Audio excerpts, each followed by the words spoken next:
emra shebedwani bi nso dia tudwa se nofo no se oma yehu se bia fumso bi ba won tema eno boa ema se yeso anu a eboa pa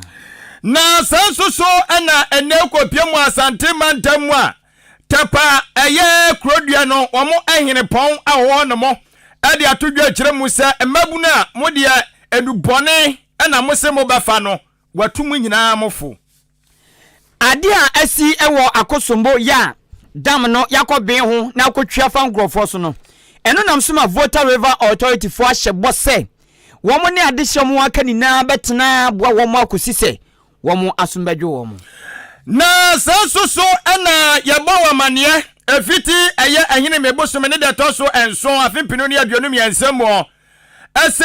ukopiemu ewo kasavidie anase kasafonyini ba ko abutu kampuni mantam a UTV so okrofo bi akoto ahye omade hye nom so ejam omo agezanya asam keto nam so emanipa makoma kudu ensia kodi sense mewa posifu akache na nam no kasai yade wonmo so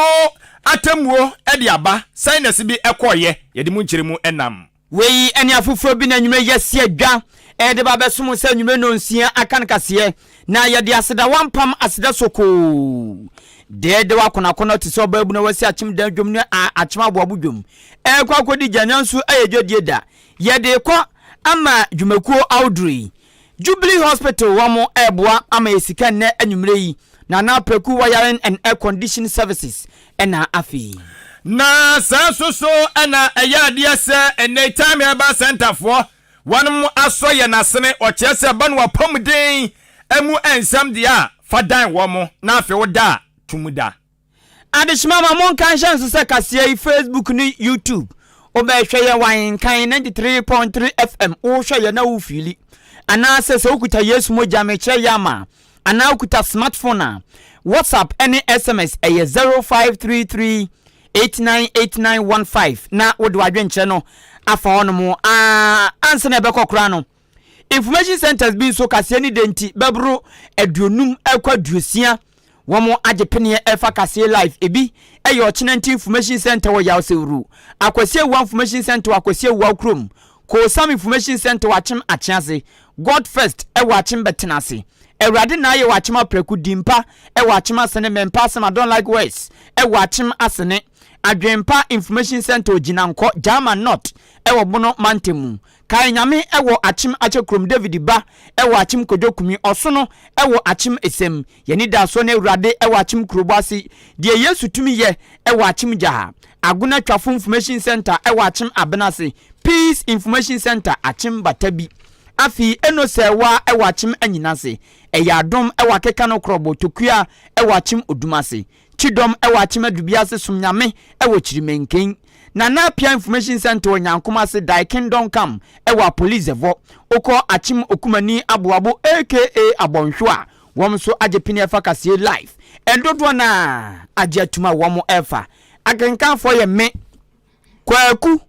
anin kusi buadumene adwen pa hene kofi mensa dwene papa na papa endi wanimu kan afi samni nchemu ene nfiti ase eni Ahenkan FM what wasum eyeni na ni musam se kanin so afa no hwe Ghana enyinama woden awonidie ene ensuo nsam so former water and sanitation minister onumnyafo Cecilia Abnada pa sesei ade bia boboko so kofafa no hunti ye ono ankasa tintim krata ba bonten ene se wom ko hu sika ne sika yirai ene odeko court se enkofo anan kwada one omutifi omoboaboa no made for ibi ene afa sa sika no ebi di akotoka ebi di ama wom nkrofo di akwabrochire ebi di tonsase ejapade bebre chese sika no na modu pa na asem we beto dwa no ene Ghana force woma no gu no so papa chese na minister sanitation minister pampuni ene ntisika fiape gu dem no ompa udem no enye banki dia kra maye na eno sensem no nkekan ya na obi nim se eyaniwo ne kan no sensu deyo eno no atwe krata ba se adwuma no nya biem into a resign say sanitation minister enam so mampani epa onipa foforo na resign no na odwinsa asam na no na tuatwa ene ese hwe ane han o mai konkron Ghana mu eku a wo mo ye hwehwemu fa aban nyoma bia mu a ono enhye party biase a yefe wo Office of the Special Prosecutor OSP wo mu free enhwehwemu ase ewo kita onsa bosumi ni mu a enam sisira abnada pa ne sika yekohu woni fie botwo enu nti ana wo mu susu say drum de ne kataso hye bi ena ekoso anu nti amu atuma tabriska weni na akogu na kache enti OSP efihwehwemu ase kita onsa bosumi no emu ogusu hwehwensemu a ye ne hwehwemu a no eno si da bi baabi ahwehwemu ne keka kono ewasema Mrs. Labnada pa ni sika kra bia wodro bi ye de ensa toso enti ne bank account bebre na wamudo monsa etoto so ana ma Mrs. Labnada pa entumi nkum esan somo ye de aboa amahwehwemu adimu na omanya enyanuye papa eno nanam so amanne Office of the Special Prosecutor atwa krata tetenten ababonten ena obo ne tofa sen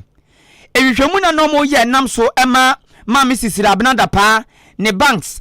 account no dodo na wom sa tuni ni na so no wom se hwehwemu no ba bi akwakodu no wom betumi akasai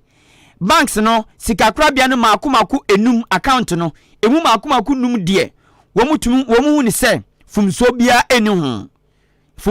eni hu enu nti ne saso nti to omodo mo nsa to so na ontumi nkum no wom ayi omunza obatampa woma yomunza fisunza kase nyankopon sa woma yi ya sesie ma Mrs. Labnada pa ne bank account ne mu makomaku num de Office of the Special Prosecutor say obetumi akom akoye de opebia ewum krata ababonten efi Office of the Special Prosecutor akachiaba eno no etifisem eye Cecilia Abena dapa nipa ne nsa hyase eye kisi ajaben ono ene Special Prosecutor eno de krata we eba abonten Yetwa onyunu bre Akan Kasiebo ayede edan wo number 1 Akan radio station Ahenkan 3.3 FM show ni ade wo eba ye na poe mantam ya nom ni ade wo abawram apiem ewo akwati abato mpesua so wan momra sebedwani ayonmanyamfo Henry Boache ya domadodo na friend se okoyo na okoyo sem no agase wotuana moko piemu ewo akwati technical institute wotantu friend se aquatech na wakwa wanum na cheso ani adehia no ma wanum ewo adesuafo ani achecherefo nyina de ahia mu a na chese eno eyeda ponda wayidi asuo no ma wode ekai ema enso ye die no mo kanko enso emuo etina ye International Day of the Girls 2023 eno eho eye efase na ekoso mo to mo safrem na sebedwani so mrai na ejomo ni school na adehia tituru ma omuwom enso medin kita ho na wonka bibi efantena wonmo no chese we are some people na edaso and say invest in girls' right, our leadership, our well-being. Na chese no any asem tipo edaso ni nyina ne say yes ani aboa na emma so one makwanya omuwo ye di sika ani aho odede anim de de eboa wo mo eno beboa amadache wo mo so be ye mpanyinifo na mo so aboa mo man no timi enso akwanenim na enu emuo no na eyam na sebedwane ojam de made so mo akwati abato mbesua so egina eyesa akwanya no eso ehwe ya ani ototo nneoma agodo ogide se emma de siesuo mo ho abeboa ama omo soso enho ayehe awo mo enu enti no eye party aya ka central party no hwe ya ani otimi eto naka ne makomako eye edu na afenso so no eye tissue oba no se sabio okosiesie no hwi a de obetimi de abepa panuoma bi ama nneoma konkan no so wo hwe ya eye adaka ne makomako enan eno so otodi pisuo enye no ko a na wo kyerem se wono ayi obi anani je eye agodie ho pa titru ne akansie se bi ti se ball boni de keka aka ho eti jesi enso wotobi eka ho a ball nso sum yenu odi piso edi ma eye adesuafo no na chese ababe ye nikasempa na no na nsɛmtwerɛfoɔ ebopron munyamfoɔ Henry Boache ya dom ne bon komocher sɛ apanyini adoye waba be yi nedwumadie kura de sika mfa adoye hu yese bra ne betu eye mofrɛ efo titru emayi na so ba de fɛfɛ oba be de bɔ dwenti ase so entidie na ɛka wa obeya sa adoye yi ana opanyi chem sɛ wono akasankasa no Akwatia Technical Institute no obodura mu bi ekɔ school ni bi a okɔgye eye nimdie ɛwɔ hɔ enti akɔsibwe ni bɛka ne sɛ old student a enti ne say so no ama school no eda na koma so pa a chese we kura nyamwa edikan oba beyeni wadika ba bua school na wonoma bebre mu a chese ni nyina no aye nyoma ogidi ese betumi aboa ama nwumasua akọ nanim pa na no wo kyerem se enye ebia akwateke nko ana dana koma so wo so animu se school agodoa aka woni mpesua so fiti eye ntwotwo no mkagifo no mudi ba no ba school ntoaso mu no wo ye na fam dia bia ehwese obehwe na nwumasua mu atimi apega ewoni mpesua eso ne sai yo so ntino wose ene obi akasa wose o school ntoaso nde ka benya nka konsade dwuma de no uwia wa wo dwuma dada ntoaso wo de nhihye bi kura so aba ene odi mfidi awodo de komema eye school ntoaso awodo woni mpesua so no matimi so atimi ade asua de ne sai yo so mu wie school na wo man kwankwadan aban anaso mani so ankwaye o ya bia na awie ne wotuma no so efo so mumma adesua nya ade baako a ebedo makoma so no betu ho anamon we school at my say me o school ha ana na me say enti I will do what it takes to support aquatech so anya say me o student nkunti na education ade my first priority am dey support constituency afanani na enti the school be bibi na say amo ma me invitation na I need to honor the invitation to come and support the school enti anya dey anya say be our day girls international day enti when be as mini school dey so 10 be support day in day out apart from say initiative am dey buy Medeboa Yemebunu in apprenticeship program me initiative no me send the support to my students need to have mom sewing machines our aquatech ha more exams any other part of their programs until I'll continue to do that to support the education our appens and ojuma and also I made a promise to the principal na say school management say Oliver Trace always ask for more until I can be asked no ne wa chire bia no mensa so mu a eno so ne beba na me da bebo school see I'm doing everything possible say aquatech be fa no na eni a woti ye yamra se badwane de ma de hwo mo akwatia bato empesua so woni monyamfo Henry Boache Yadom aka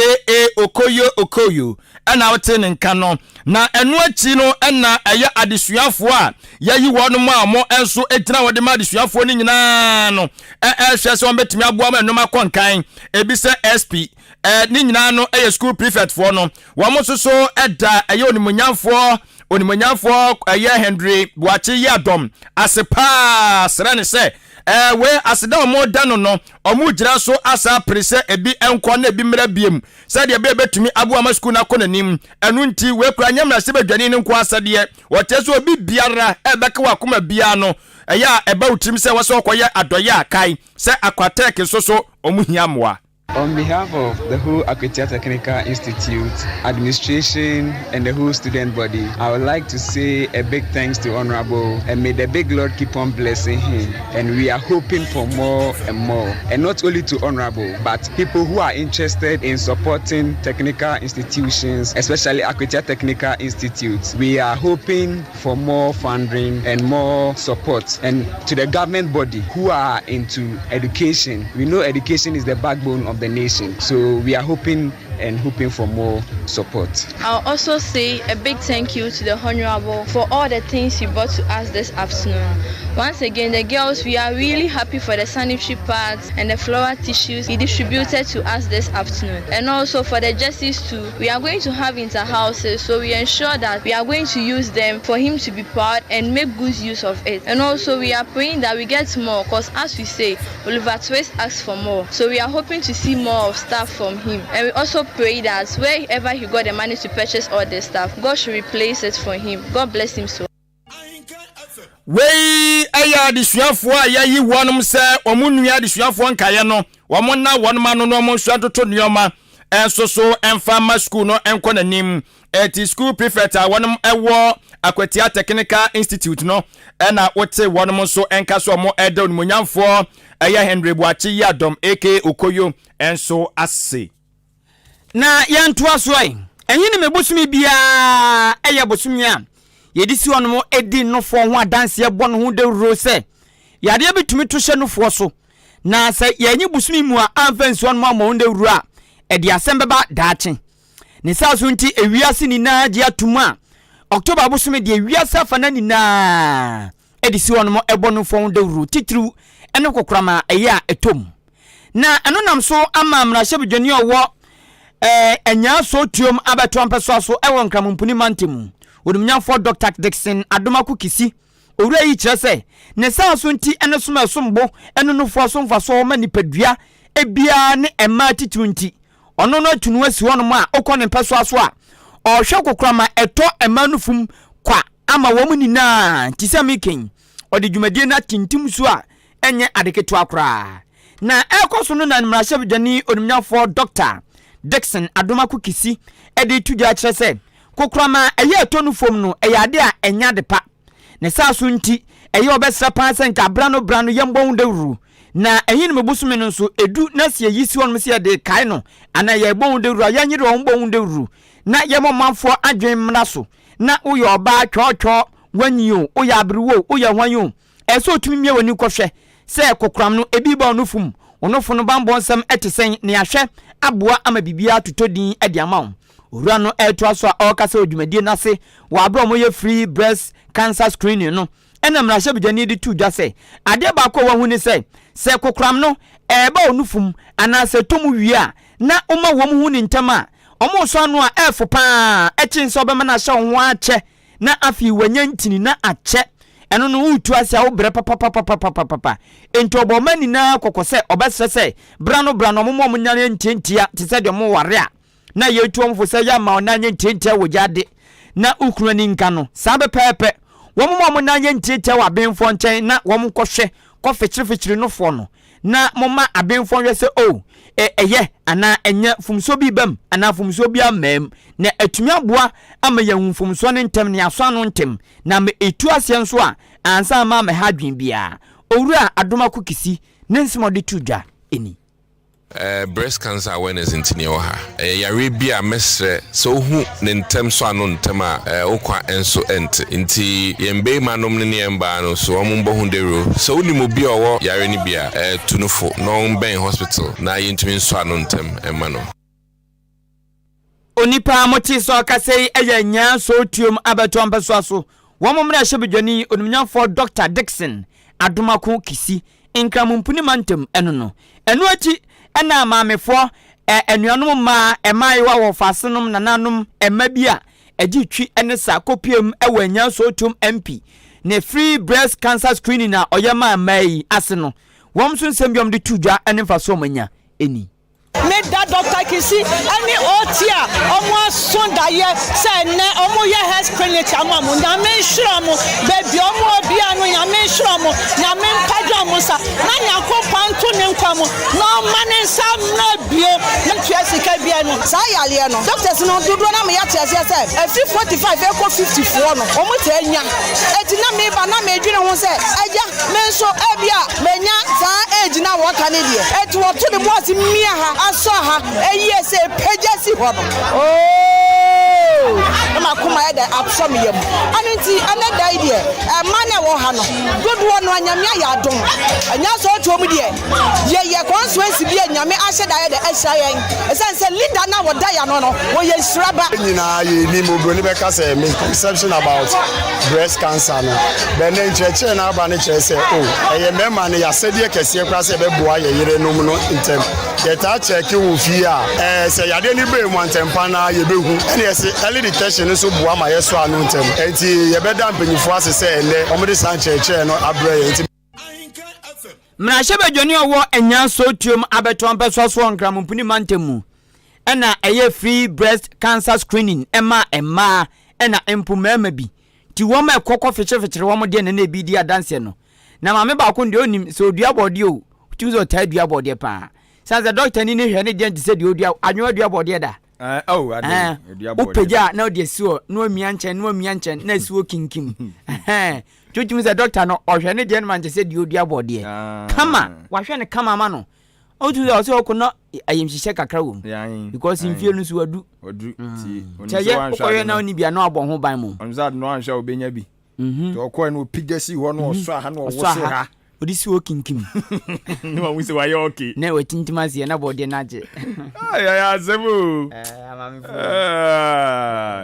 asɛm ebeye abusiafo ma yanko yanim ɛwɔ ɛyɛ ensafofro enso emu na yɛde wo kɔ asante mantamu na wo uduru hɔ na obobɔ nkoro awodo a agidin a wunya boy ya no anasa wonya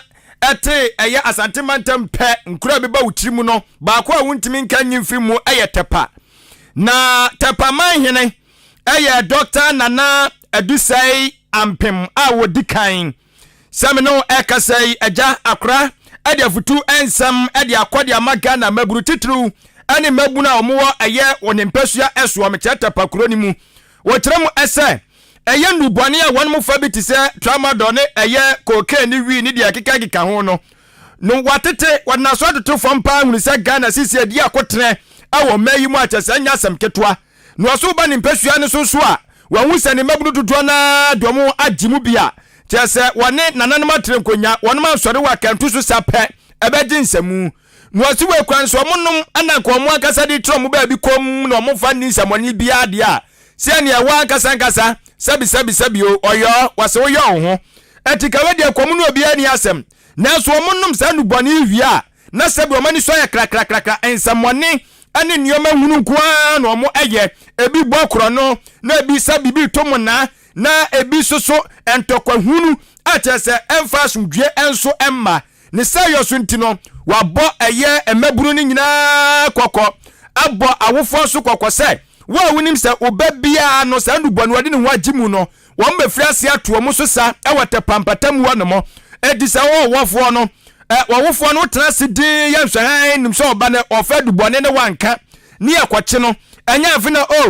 nana wedi ya pache nana wedi onana nana we kred ne to wose satsem no nyade so benya aso anya mere kurampo de atie afein de atosu biam ne se woso mu de o manya di no ma echi ahunu se aposifo ne binum a wo mo atapampatam wo no mo no wo mo ne eye emabru ne bi aye kanana enti aya so yate se emabru no wo mo besi wo no ma na ombeko ho enti obeboabo doma no se mo kwa kwachom no beko no na aposifo ne dikan no makodi nkomo koraje de ombe de awie na wo magya wo no mo wose no so ya ade ba ko bi a eha adwene enti wabo aposifo nso ene eye security officers fo de nyina akokọ se wa wunim se usu ne eye sankrofo wotwaka bia no enmanimu ya hwe na tintonta mu ntwam senya sa na ye brabra ne ensa so mu se police ni anaso obi a ya pa se bege ban na boban na masa no ma boni we nkoso de ho afoli mo no ene o mo so no bediri nyonyonyonyonyo no sade tie na efata na akwade sansem we nyina etodwa no na eye dwumadi a eno ye nhyiamudie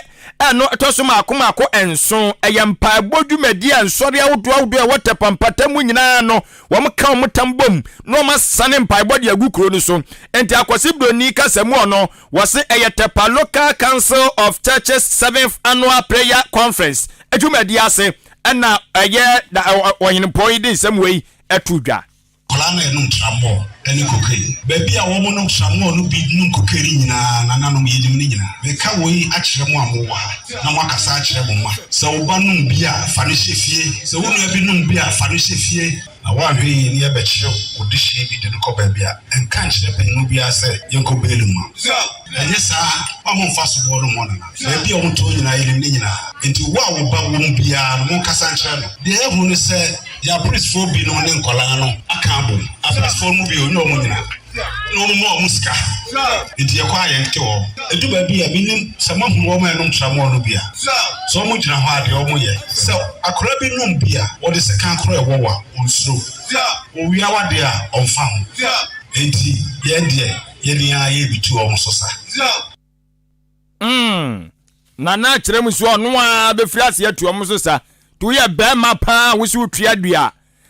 sin na krama ni nyina bi so ebo bia tu ye oba wo so wo sa de ni bia na so afiri ase na so bo 11 ni bi ni ya chiwa beto kakanka wei anasa ni awuti yei eye tepa manhene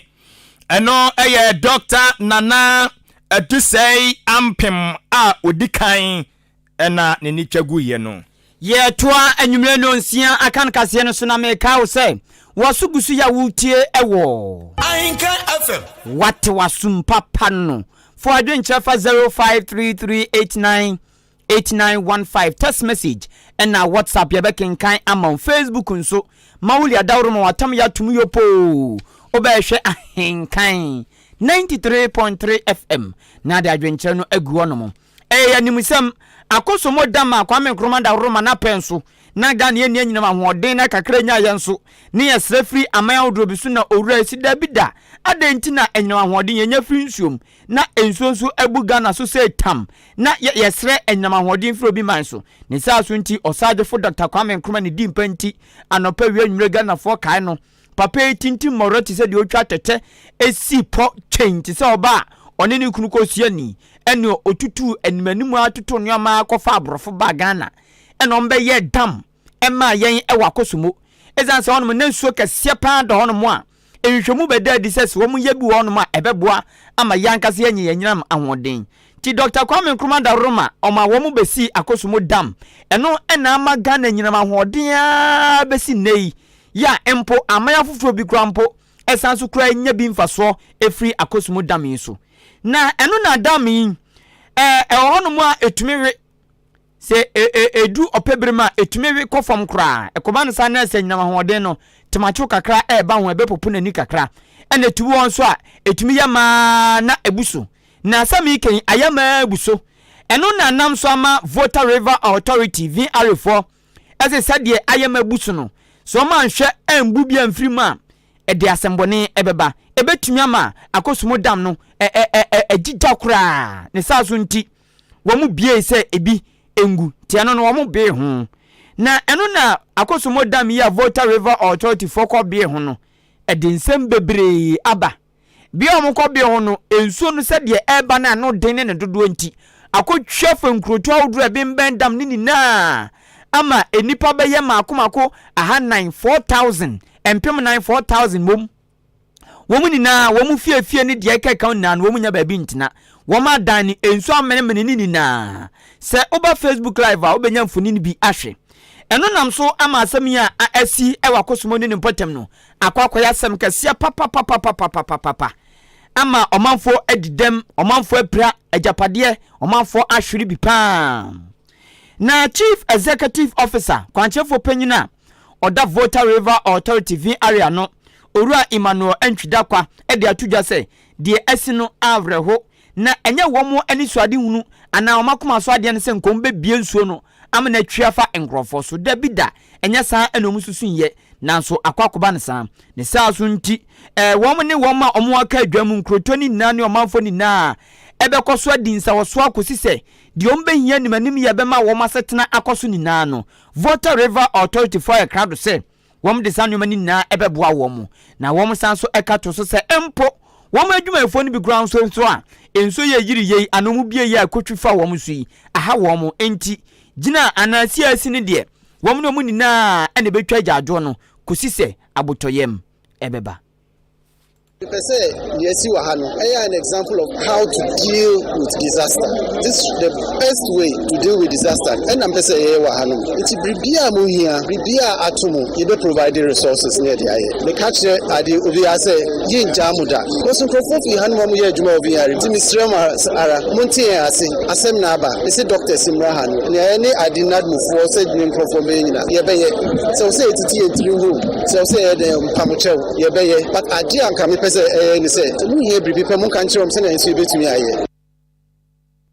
Onipa amoti ni eye kwanchefo penyino da Voter River Authority ano womo ena ehwe edam yiso eni nsu a edon mo didi sedwuma win womo ena hwa toto niema Orua Emmanuel Entwidakwa enu achi ena akwakoya atorentem ntino atorentem buafo penyini nenko ni na yiwo muti ekopiem ewa akosumo eni nimpotem kohwe sade ade no akwakoye ne saso ntinam so ama kwanchefo penyini oda nadmu dwumako no ewo Ghana Orua Eric Nana Adjema Prempe ono so de to so se the Voter River Authority for ye no enye ni da ho ena biemu mpo womo bo ade hyete bembe ni na nei womo aka dwam no womo tia womo na so bosumi 9 na bosumi 9 nso womo bo da wura o radio so ni TV so a besise womo bie ade no fe ho na akwakoyira fa womo no enti womo nyamfum so bia nanso akwakoba ne sa enti ose ba akoba ne sa no besre se woma etibimbe ni na ne Voter River Authority nadmu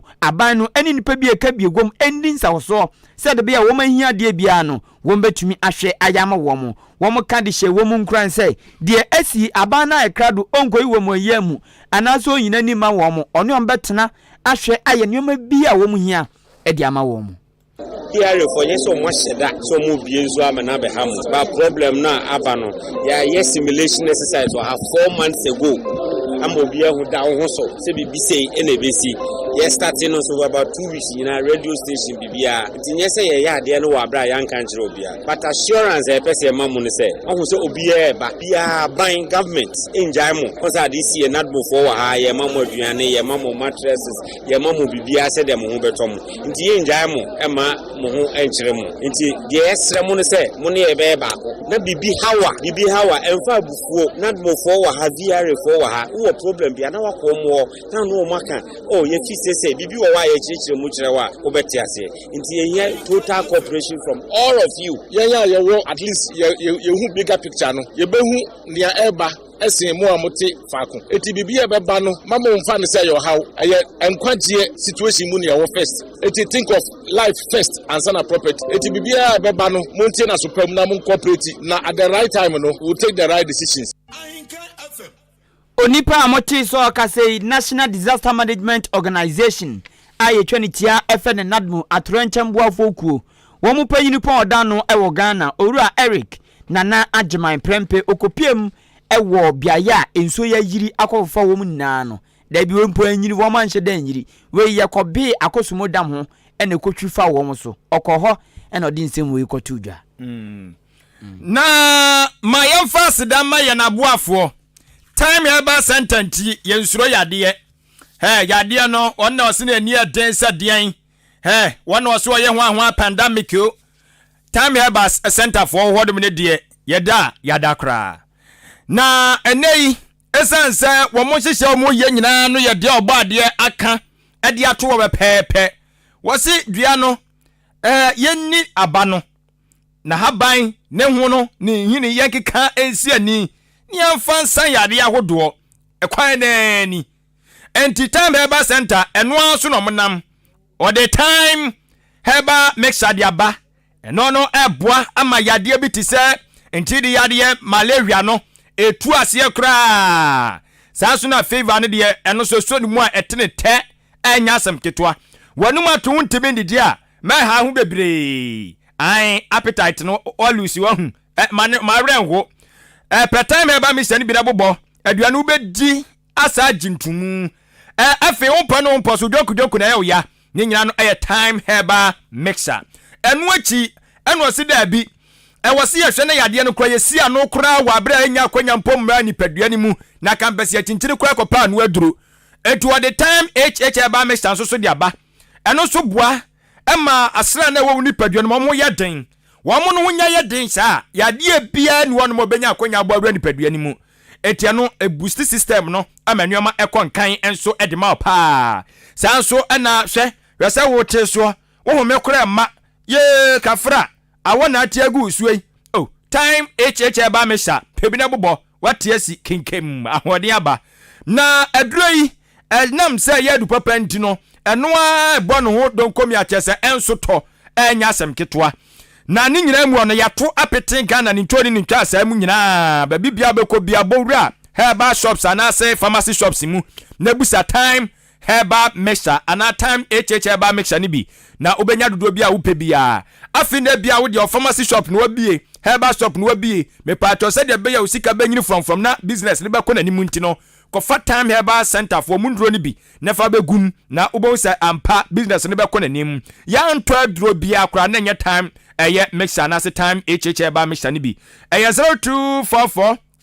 417669 0244 417669 ena wo frɛ na wagye nduo no duduo mu na oso watimi ahwɛ na aboa wo na kana sɛ nso sɛ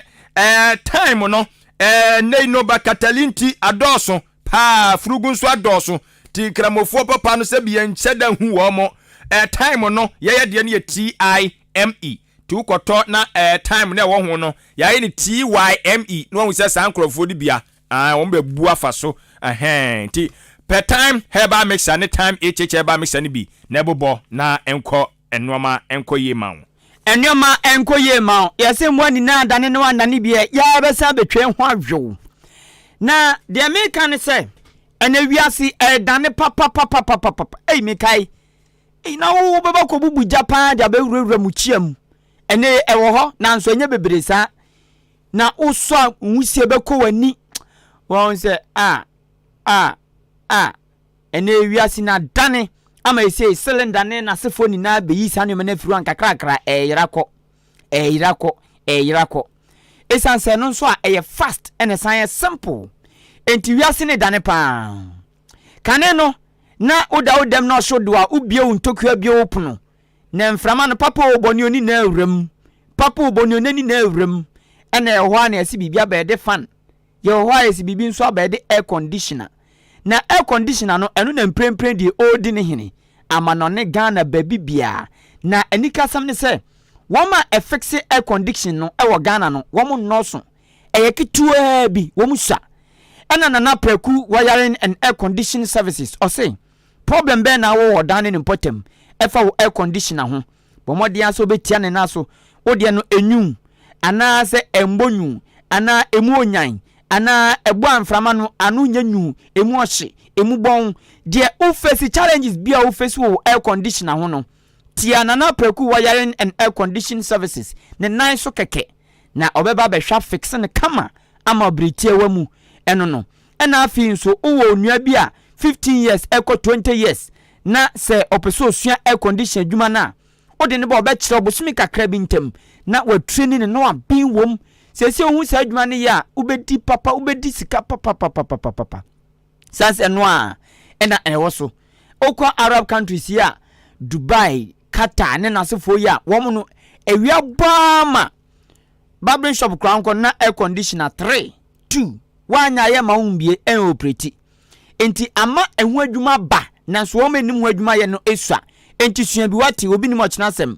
ebetumi kura ba se o ye penkrofo akoye adwuma wa sei air conditioner for na udimbi tisua adwuma bi o ye bia no betumi asua ka ho na aboa ma won so hu eno nso ani so tinana preku wiring and air conditioning services o se men kantre o se bomodin ato nsa frene na o me fixo de ma o ha obi aba ho aka chen na onsiesie mfema problem bia no obehwe ayama wiring nso domestic and industrial wiring tese odan kuma bi o store kuma bi ana o big company bi no o frɛ no obɛyɛ ama 110 and 220 wiring nini na preku electricals and air conditioning services ohwɛ eye achima benase enenkran enopenyini butu frɛ no 0594 568 128 0594 568 128 and 0242 738 404 0242 738 404 afi yankosa ye ho yare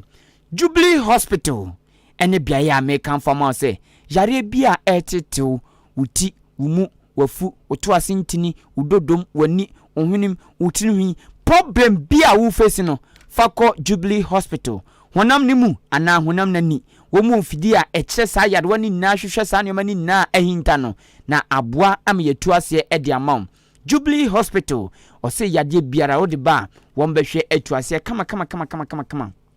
e de amam eni die kwan so theater wo hono mo enti surgery bia peso wo ye maternity nso wo hono mo ma no ya mombra afi nso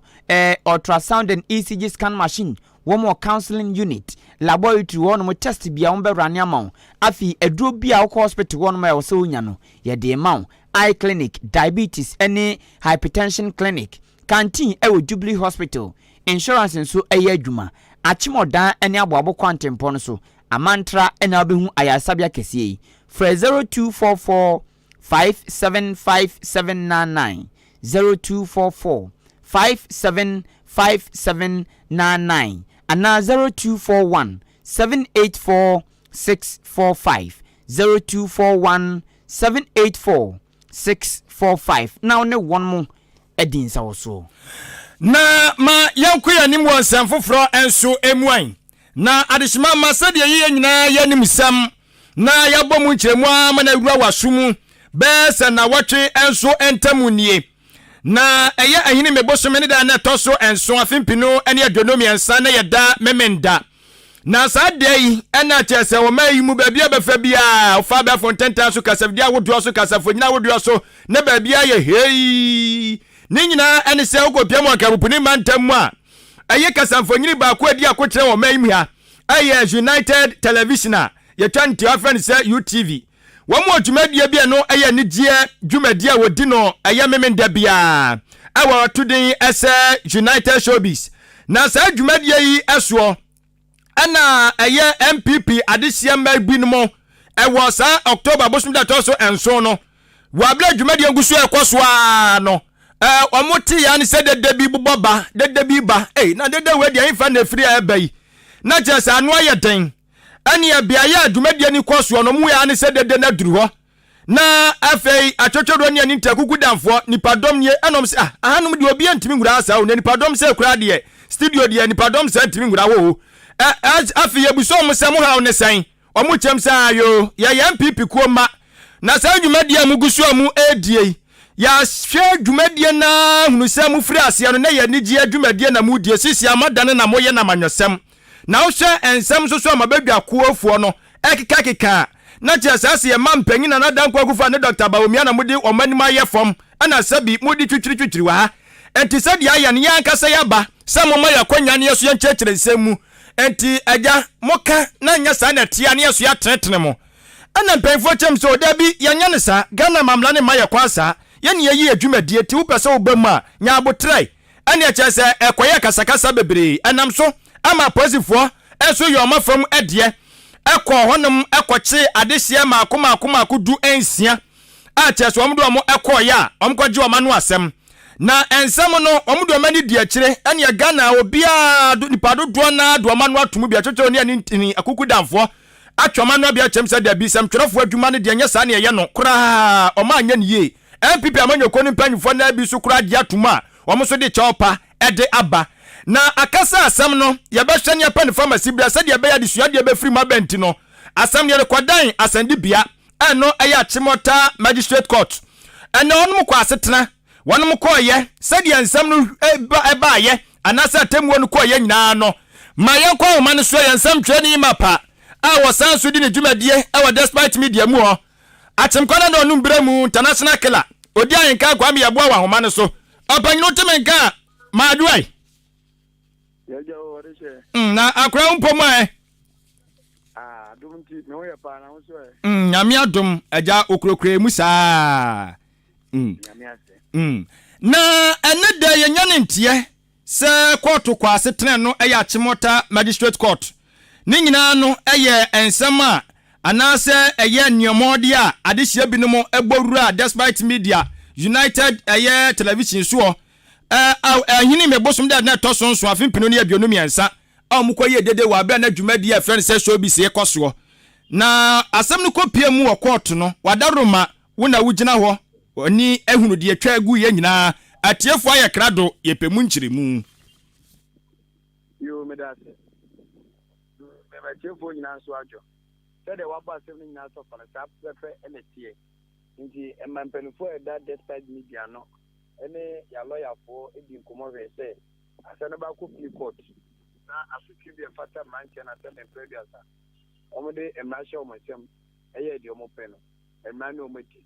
yana ko fi mo court no timbo ko twa ponti ahye say emranche no o de ko adu mako ahe no 200 penalty unity count and o de ato omo tiri so sa 200 penalty unity count no but elipa du ntia na ye kyede amom nto bia na ka ai beda ne tiri so mpim yinu ne ahanan 2400 Ghana cedi nto ka boma eba ba ye 3840 Ghana cedi enti eno ne asem akọt no e dia to jese se nipa mako edu enchien o mo hwe se sika no o mo de be makọt so o ma nya se sika na man so dia ena o be nu o ma se do makọ akopiem e wo ne bia fie no makọ akodem bo so me mako ne nsa enam so mo pene ono no ye mrase mo ahwehwemu ba no dani ma MP Chamanyeko no lawyer Gary ni mako e dia to jese chopa no mboko so apart Despite Media se emankere bowura e UTV kasafidie ne so no mba ya ade a ensem fata na dia mu se abre party na impo ebi aka Ghana nyina o man se nyina so kokko se impo sense ntoni bi di ni ma bi radio so TV the boy bi na na nya adwea but ma fa kwanfo so atwempanifo a dwumakuo no yɛ ɔmo deɛ adwene aba so sɛn sɛ ɔbɛfa tumi ahyɛ wɔn nsa sɛ nipa no ka anaadeɛ wɔyɛ ɔne ne nya adwene nti no sɛbe ɔbɔ wura hɔ akɔka wɔn nso wadwene nti sɛ mobusaeɛ a nyame adom asɛm no ekukuru baeɛ no ɛno ntimboafoɔ abu asɛm no ahyɛ sɛ mmeranteɛ no ɔmo ntua saa sika puduo no sɛ ɔmo anyɛ sika no ama nso deɛ a na deɛ ɔmo no sɛ ɔmo akɔda nnaduafie bɔsome mmiɛnsa. Na wedi ma membusa o eba ne sei no despite media mpanyimfoɔ nso wɔn aboa to wɔn yam ɔmo ni sɛ atemmuo sɛ deɛ wɔsɛ kɔ no saa na kɔ no anaasɛ na ɔmo soso mu fa mpanimfoɔ nso obi nto nkosua nhyira ne busuafoɔ sɛ wote wɔ adwuma mu obiara na adwene nso bɛto ahyɛ ɔso na sɛ wonim deɛ ɔde ba ɔso deɛ ɛka obi a wowɔ adwuma a ɛmpe baabi ma ne nkɔda na nso ehu bi na ɔde ba a na gyanka ho tɔtɔtɔ nanso me nua deɛ wɔn sɛ yɛte ɔman a mmara ɛwɔ mu obi abɔ ne obi de ne yɛhwɛ mmara mu ɛne yɛde ho asotwe ama no nti deɛ wɔn yɛɛ no otemmuafoɔ no gyina mmara ɛwɔ Ghana ha ɛnyɛ bi a ne yaw a ɛyɛ anaasɛ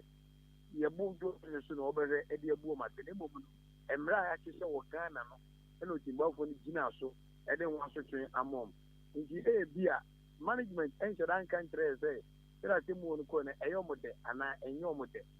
na bi a na nka yɛde yɛpɛ sɛ ɔmo kɔda na duafi a ɛnyɛ deɛ yɛpɛ ɛna mmara no bɛyɛ deɛ mmara no seɛ no ɛna ade ɛbɛyɛ nti mprɛmprɛm no kasa deɛ mmara no hyɛ no sɛ saa mmeranteɛ no wɔn mo ntua saa sikapuduo ɛyɛ 38 and over no 38,400 Ghana cedis na ɔmo mfa ma court no na sɛ ɔmo ɛnyɛ kanada a ɔmo bɛkɔ fiase bɔsome mmiɛnsa. Na akora wedi akamigya mu akɔsan sɛ nsɛm no deɛ no a na wabɔ yɛn kyerɛmu no na woyɛ nsɛmtwerɛni na yɛ asɛm yɛ gu so a yɛkan koraa no yɛnka nwie yo na wɔtwe mu a City FM foɔ so nsɛmtwerɛni baako wɔno nso so amanyokuo baako NDC foɔ mo so akɔboro no enti akɔba ne sɛ ya obi busa sɛ yɛne nsɛmtwerɛfoɔ no yɛadwuma no na yɛnyɛ ne kwa so anaasɛ wɔn mo amanyofoɔ na ɔmabɔ mu tirim pɔ sɛ ɔmo ma yɛ ninka ɔma yi mu deɛ wɔn ne sɛ bɛmprɛ deɛ sɛ yɛnyɛ aso abɔfo nti nyɛ dɛn adwuma yɛyie no wano ampa a wɔn nsa bɛpa ɛnyɛ dɛn a wobɛkyi wɔ baabi Bible ka sɛ deɛ ɛne sɛ ogyina hɔ no wohwei no wanyɛ dɛn wanhwe ase yɛntumi ka sɛ yɛyɛ deɛ wɔbɔ nnwuma no yɛde biribia dɛn ho tɔɔten ɛnyɛ dɛn ɛbɛyɛ mfonsoɔ ɛno nso nkyɛn sɛ obi yɛ mfonsoɔ a kɔtɔ hyɛ no so na birim no na ɔmo amanyɔkuo no ne amanyɔfoɔ no ankasa nso nso ɔmo ayɛ deɛ amom no ɔmo yɛ mfonsoɔ no titiri mu obi ampa ɔmo ani so obi ankɔboɔ mu yɛagye ne yɛkɔ so a yɛkyerɛ bu a na sɛ bɛyɛ antete ne yie na wɔdi mpanimfoɔ atɛm ɛno deɛ mememfoa so enti sɛ yɛfom a no nkyɛ sɛ ɔmo nyɛ yi ɔmo nto nhyɛɛ so ɛna sɛ na wobusa no ɛnyɛ nkyɛnkyɛfoɔ no bi so yɛ adwuma papapaa na ewiase no mpanimfoɔ sɛ yɛnka nni wakyi a wohyɛ agorɔ no ɛdɛ yɛamanyɔfoɔ no bi wɔ hɔ mususu sɛ sɛdeɛ mopɛ sɛ woka ɔmo asɛm mɔm no kaa na ɛsɛ sɛ woka no wo deɛ wonni sɛbe w'anim wa o wonni tumi sɛ wokyerɛ w'adwen ɛwɔ biribi ho anaa wonni tumi sɛ biribi kɔ na ɛbɛkɔ kyɛ na amanyɔkuo no a wode to mframa mu anaa wode to badwam ɛno nso deɛ ne nua yɛde yɛ ɔman a ɛnyɛ yie ɛno deɛ yɛde yɛ ɔman a ɛnyɛ yie agyere a ɛnyɛ ti aseɛ sɛ yɛkyekyere man sɛ ɔman no kyikyiri mu no mfonsoɔ bɛba na mfonsoɔ so ba a yɛwɔ abadwakuo bi ɛfam nsɛntwerɛfoɔ wɔn bɛtumi akyerɛ ɔma adwuma saa mfonsoɔ na aba no ho ɔma atwe mpanimfoɔ adwuma ba so sɛ bi a ɛnwoma baako mmienu mmiɛnsa sɛ nke yɛ ne sei a nke boa sɛ bi a yɛayɛ ne sei ɛna kutu sɛm a ɛwɔ hɔ ma yɛn nsɛntwerɛfoɔ a me nso meka ho bɛni sɛ ma yɛn nso yɛmfa amanyɔkuo bi ho tan nhyɛ yɛ tirim sɛ amanyɔkuo deɛ mempɛ ɔma asɛm nti ɔma asɛm ba a mɛka no toro kaa anaa amanyɔkuo deɛ mepɛ ɔma asɛm paa nti ɔmo yɛ bɔne koraa a ɛno nso menka ɛkɔba saa pɛ na wo saa nsɛntwerɛni no koraa no asɛ sɛ bemprɛ deɛ sɛ yɛatɔ w'adwen nti sɛ woka biribi no anyɛ amanyɔkuo bi da na ɔmo yɛ ato ahyɛ wo so na dodoɔ no nso ana ɛnyɛ amanyɔkuo no mpanimfoɔ na ɛyɛ ana yɛ mmeranteɛ mmabunu no ɛna ɛde ɔmo yɛ na mmabunu nso menyini sɛ ɔmo afrɛ mu pom kɛkɛ ɛna ɔmba bɛyɛ wo sɛ yɛto UTV amanyɔkuo no mpanimfoɔ general secretary national chairman national organizer youth organizer hwan ɔmo nyinaa no dɛm a ɔmo pakyɛw ɛnso amanyɔkuo no ankasa yɛn sɛ na ho asotwe bi paa ɔmo de bɛma ɔmo mmeranteɛ no a ɛtiw saa anammɔn no nti yɛn nsɛntwerɛfoɔ no yɛwɔ kyɛfa wɔ mu sɛ yɛn nso so yɛ nneɛma yie sɛ obi nso fa yɛdwuma ho ɛmɛto nhyɛ yɛ so ɛna manyɔmfo nso wu sɛ ɔman no deɛ yɛnya gye kabi na menka deɛ ma montum ne deɛ woyɛ dan a obi nso bɛka wo deɛ obi ka deɛ na anyɛ wo daa na wapere sɛ bɛma wo kwan na deɛ wo nso wɔ ka nkyɛmu a wowɔ no na wode aba sɛn sɛ wo na wabɛtiri mu oduro nso wobɛka sɛ woto ahyɛ nipa so wohwɛ yɛnnua baa ɔkyerɛ a ɔwɔ CCFM ne CCTV a ndcfo ebirim ni ɔyɛ ɔbaa wo sɛ woto wo nsa bɔɔl no po ɛna ɔtɔ kekra wo wansɔre bie mu a ɔma obi ahwere ne de hyeɛ ɔma biritie abɔ Ghana yɛnnua Isaac Owusu a ɔno nso wɔ UTV ɔyɛ producer for United Showbiz a mmeranteɛ tam na de ne fam dan sɛ nwe yɛnka ɔmɔde ne fam dan hɔ nwe ɛna ne mfin bugu mu a ɛna sɛbi odi dem forever na ɔnso wase obi ade na nka ofiri mu kura ka wase obi ade yɛnka ne yɛnhyɛ no nso ne hu sɛ yɛyɛ sɛ ntwɔfo yɛbɛfom bayɛfom a yɛnyɛ mmoa mɔmo ntum yɛ so mmoyɛ saa ɛbi a no nsɛntwɔne bia nso mmɔ no ho ban sɛdeɛ nɛ owura abidmo security expert for Adib Sani Sani mu sɛ obiara mmɔ no ho ban ɛgyan sɛ deɛ ɔba atɛn deɛ ɔkɔ atɛn deɛ ogya na yɛ atɛnturo do nnipa no bɔ ne wotim bɔ sɛ onyɛ ɔbɛpira wo a sɛ na ɔnso afa ho adwene sɛ ɔbɛtete ho self defense ɛno ne asɛm na wedi akora ɛne yɛdo ɔmo ban no ɔmo nyinaa ba nipa du nsia nyinaa ba court wɔ nnɛ mekwani nyame anim nie mankɔ court wɔ pi okay but management and amanebo no ebai ema yen etumayefo no ebra mo court na me so me Ahenkan Kasiebo PCFM manko court opi okay yate akra me yɛfa wunsi ne na wase obrɛ no wada agye wanyade ama yɛni aso mentumi da maso yɛn amani boni a wɔn krabupuni mantam odi ne dwumadie enso ɛwɔ ɛyɛ despite media ɛso international killer no achimkwa onu bremu achimkwa na onu bremu odi anka kwa biebo a na ye ne kɔbɔ nkɔmɔ na agya tena sɛ nipa ba ku bia betua 2400 Ghana cedis yes it is 24 million and omo 16 no kabuma 38 million 380 million fana wakasa current currency no na say 38,000 and over okay na esau anambwa ngo ntwo bia 5,000 sanka yo 24 there now 24 there oh comes is 24,000 oze oh comes is 24,000 nyambur aminya 24 menya na MPP mu MPP so muska na time abe patrol na say ene yesi omu ntwa sika we ya two parties the party ni ntwa bi ombe boa na we MPP executives in ba ko say dabi ba ko say ha kakekra na say promise no tia 10 de promise no presidential promise no no ba ko kura sika kura bitima atua me biaka ai August de no ai say be 100,000 Ghana cedis 1 billion even 50,000 Ghana cedis bro ya for man for adwenche ba ku menu aba ento akase nsoma ho eno ya UTV nto hye so na ekọ no emu nsem no na Alexander Brakon say good evening Ahenkan FM you are the best in the east or say NDC any ex Mahama nyado mbetumi abibi papa bia magano to oka ne kure play or say NPP shall break the 8 and Chankuma controller incoming MP Achimswadru Honorable William Ejapon Kwetu second coming wise Jesus Christo Achimoda or say ochi ono nso or say opamochaw delegate no monto abani boom Emma onimnyamfo Ejapon Kwetu Williams Ejapon Kwetu no meye MP ewa Achim Oda or say onimnyamfo Kojo Ponkroma MP ofonsa yiribi monto mo ono nso ena afi workaholic Honorable Abuaje Kwame Abuaje ene DC Alex Inkum nesa asenema nso across no Kebra kun ena di message we ebai master